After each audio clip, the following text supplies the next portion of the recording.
losing animals in a concentrated population. It's not good news. Long-awaited testimony from St. Louis County Animal Shelter's ex-medical director. Tonight, it's given us more perspective on the decision to euthanize 19 dogs after a parvo outbreak. First Alert 4 has been following this investigation since May, and this evening we're hearing the latest round of testimony. 4's Kimberly Donahue is live in Olivet, hearing what the former medical director says happened inside the shelter that your tax dollars pay for. Kim?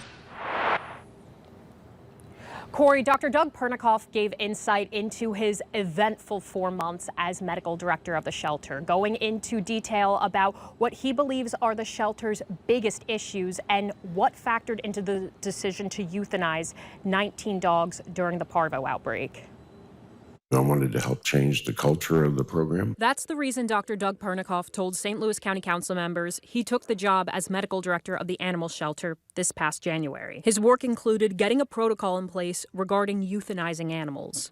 Pernikov says he had several casual conversations about it with the county's public health director, Dr. Kanika Cunningham. Desire not to euthanize any more than we have to, and we all agreed upon that. He says he drafted a policy for euthanasia, but claims it was never officially implemented. The decision tree never was responded to by anybody. Pernikoff stated the first dog to test positive for parvo began showing symptoms around April 19th. According to the doctor, that dog was in a kennel with at least 25 other dogs exposed to the infected animal. We had to leave it there. There was no place for legitimate isolation and quarantine of that animal. Pernikoff went on to say the shelter did not have the space nor supplies to care for parvo, ultimately leading to the decision to euthanize the first dog. Ultimately, 19 dogs were euthanized during the outbreak.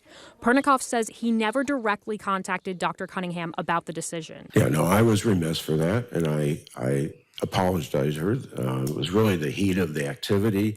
You all of a sudden have 25 animals showing positive with clinical signs and serology. And, you know, our reaction was we got to do something. And so that was definitely my mishap. Thursday's hearing comes while County Executive Sam Page requested $20 million in RAM settlement funds to upgrade the shelter. There's serious mismanagement from the top down, and that's exactly why that I am opposed to the $20 million that Sam Page has requested. Additionally, the other thing is that this is very clear that we should not be in the shelter business. Ultimately, Pernikoff defends his actions during the parvo outbreak. In my opinion, I was doing what was best for the population, and I think we did it. Only about half of the county council members got to fully question Pernikoff.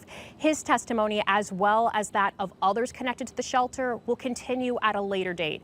We'll continue to bring you updates on the investigation. Reporting live in Olivet, Kimberly Donahue, First Alert 4. Kim, thank you. Also tonight, the shelter is asking for the public for help. The St. Louis County Animal Services responded to a cruelty case resulting in 40 dogs being rescued in just one day, including 2 pregnant dogs, which were then able to give birth safely.